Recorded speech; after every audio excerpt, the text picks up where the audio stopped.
आज हम बनाने वाले हैं एक ऐसा नाश्ता जिससे आपके ढेर सारे पैसे तो बचेंगे, साथ में गैस की भी बचत होगी। ये नाश्ता आप एक बार बनाएंगे और महीनों तक खाएंगे। इतने मज़ेदार बनके तैयार होता है, एकदम क्रिस्पी करारा दानेदार सा होता है। और मैं इसे देखिए तोड़ के दिखा रही हूँ, कितना मज़ेदार है। तो चलिए शुरू करते हैं इस नाश्ते को बनाना। आप इसे बिस्किट भी कह सकते, खस्ता भी कह सकते, नाश्ता भी कह सकते। और यहाँ पे मैंने लिया है एक मेजरमेंट कप। आप चाहो तो यहाँ पे कटोरी का भी इस्तेमाल कर सकते हो या मेरे जैसे एक कप का। तो जो भी आप करना चाहे कर सकते। तो आप कटोरी से लेंगे तो एक कटोरी लेंगे, मैंने कप से लिया है तो एक कप लिया है। सूजी कोई भी हो, बारीक है तो ज़्यादा अच्छा है, नहीं है तो थोड़ी मोटी वाली भी चल जाएगी, कोई दिक्कत नहीं। अब हम क्या करेंगे, इस सूजी में आटा डालेंगे जिससे हम रोटी वगैरह बनाते हैं। एक कप भर के आटा डालेंगे। आटा डालने के बाद इसे हम चम्मच से अच्छे से मिक्स करेंगे ताकि ये अच्छे से मिक्स हो जाए और जो नाश्ता बनाए बहुत ही अच्छे से बन के तैयार हो।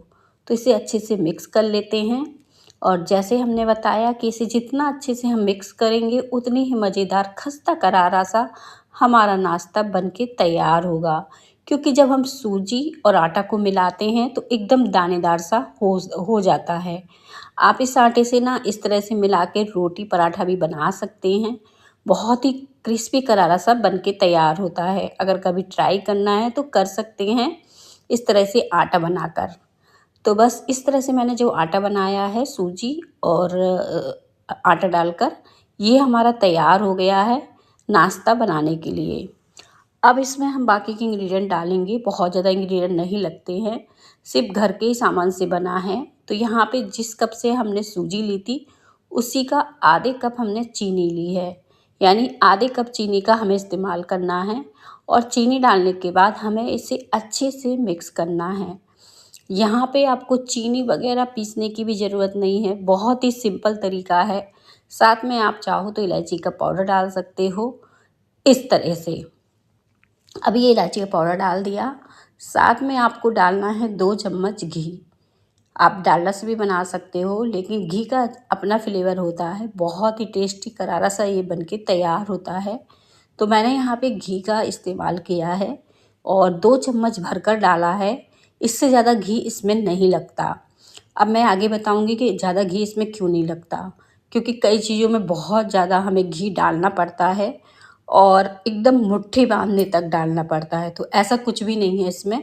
इसमें हमें कम घी ही डालना है, क्योंकि जो डो आज हम बनाने वाले हैं वो दूध से बनाने वाले हैं। जब कभी हम डो कोई दूध से लगाते हैं तो उसमें ना घी की मात्रा कम लगती है और वो खस्ता करारा अपने आप ही हो जाता है।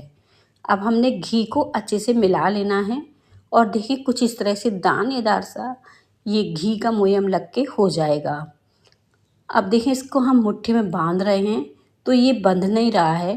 तो आप बिल्कुल बेफिक्र रहिए, क्योंकि अगर हमने ज़्यादा घी डाला तो ये कढ़ाई में खुलेगा। तो बस इस तरह से कम घी में ही ये बनता है। अब इसे साइड रख देंगे। 1/4 कप मूंगफली ले लेंगे, कच्ची मूंगफली है, भुनी हुई का भी इस्तेमाल कर सकते हैं। पर ये कच्ची मूंगफली को मैंने थोड़ा सा कूट लिया है, यानी इसके टुकड़े कर लिए हैं। और इस तरह से देखें मोटे मोटे टुकड़े हैं, एकदम बारीक नहीं करना है। अब मूंगफली को हमें इस आटे में डाल देना है। तो ये हमने डाल दी कच्ची मूंगफली, इसका फ्लेवर बहुत ही अच्छा आता है इसमें, तो ये आप ज़रूर डालिएगा। और इसे हमने कच्ची ही डाला है, क्योंकि जब हम इसे तलेंगे तो ये भी सिक जाएगी। अगर भुनी हुई है तो आप भुनी हुई मूंगफली का भी इस्तेमाल कर सकते हैं। अब इन सारी चीज़ों को देखें बढ़िया से हमने मिला लिया है। तो यहाँ पे आप दूध ले लीजिएगा। कम दूध में ये बन के तैयार हो जाती है, बहुत ज़्यादा दूध नहीं लगता है। यहाँ पे उबले हुए दूध को अच्छे से ठंडा करके लेना है और बस इस तरह से अब इस डो को लगा लेना है।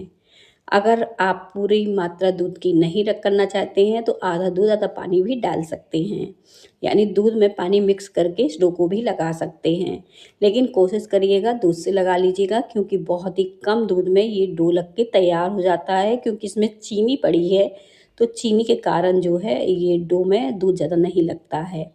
अब देखें, इसको हमने बहुत ज़्यादा टाइट नहीं रखा, बहुत ज़्यादा सॉफ्ट नहीं रखा, और थोड़ी देर के लिए आप चाहो तो ऐसे ही छोड़ दीजिए, थोड़ा सूजी फूल जाए। यहाँ पे देखें, इतने दूध कम लिया था तब भी ये हमारा जो दूध है वो बच गया। अब इसे कंबाइन करके चेक करेंगे ये कंबाइंड हो रहा है कि नहीं। तो देखिए, इस तरह से लड्डू सा बना रहे हैं तो ये आसानी से बन रहा है।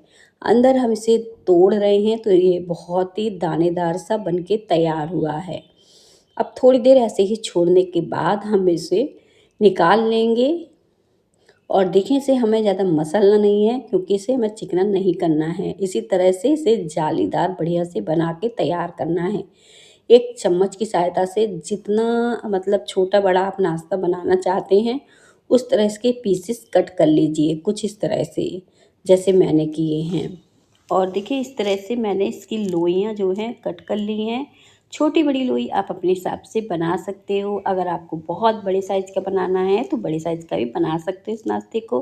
अब इसके बना लेने हैं ये लड्डू, पर इस तरह से सारे लड्डू हम बना के तैयार करेंगे, ईज़िली बन जाएंगे जब हम इस तरह से हाथों से कंबाइन करेंगे। तो इन्हें लड्डुओं को ना हमें बहुत ज़्यादा चिकना नहीं करना है, बस इस तरह से लड्डू तैयार कर लेने हैं। अभी सारे लड्डू बढ़िया से तैयार हो गए हैं, तो इनको ऐसे ही नहीं खाना है। अभी रुक जाइए, अभी मैं बताती हूँ इनको क्या करना है। एक कटोरी या कप की सहायता से इन्हें चपटा कर देना है, कुछ इस तरह से। हल्का सा तेल लगाएंगे कप के नीचे या कटोरी के नीचे, और फिर उससे दबाएंगे तो ईज़िली दब जाएंगे, ये चिपकेंगे भी नहीं। और इस तरह से इसमें क्रैक पड़ेंगे तो उससे आप बिल्कुल बेफ़िक्र रहिए। जितने अच्छे क्रैक पड़ेंगे उतनी ही बढ़िया ये सिक्के तैयार होंगी। तो बस इस तरह से हम इसे बना के तैयार कर लेते हैं जैसे अभी किया है। और देखिए, सारा ये बन के तैयार हो गया है। तो तेल को गरम करने के लिए रख दीजिए। तेल मीडियम आंच में गरम कर लीजिएगा। जैसे ही मीडियम आंच में तेल हल्का गरम हो जाए तो इन्हें डाल दीजिएगा बढ़िया से सिकने के लिए। अब आँच को बिल्कुल धीमा रखना है क्योंकि अंदर तक ये अच्छे से क्रिस्पी करारे होने चाहिए। तो इन्हें देखें, मैंने एक तरफ जब हल्के से सिक जाएँ तब मैंने इन्हें पलटना शुरू किया है, और सारे इस तरह से पलट दिए हैं। और जैसे ही आप पलटेंगे तो देखेंगे कि इनमें कितनी बढ़िया जाली सी पड़ना शुरू हो गई है। बहुत ही अच्छे क्रैक पड़ रहे हैं। जितने अच्छे क्रैक इसमें पड़ेंगे ये अंदर तक उतनी अच्छी सिक के तैयार होंगी। इनको हमें कलर चेंज होने तक सेक के तैयार करना है। अब इन्हें हमने देखिए निकाल लिया है। बहुत ही बढ़िया ये दिख रही हैं। जितनी अच्छी ये दिख रही हैं ना उतनी ही बढ़िया ये खाने में लगती हैं। ठंडी होने पर इन्हें खाना है क्योंकि जब ठंडी हो जाएंगी तभी ये क्रिस्पी करारे से होंगे। इसी तरह से हम बाकी के भी सेक के तैयार कर लेते हैं। डिब्बा भर के हमारी बिस्किट या नाश्ता बन के तैयार है। जिसे भी आप खिलाएंगे कोई बता नहीं पाएगा कि आपने इन्हें घर पे बनाया है। लोग आप अगर बताएंगे कि घर पे बनाया है तो लोग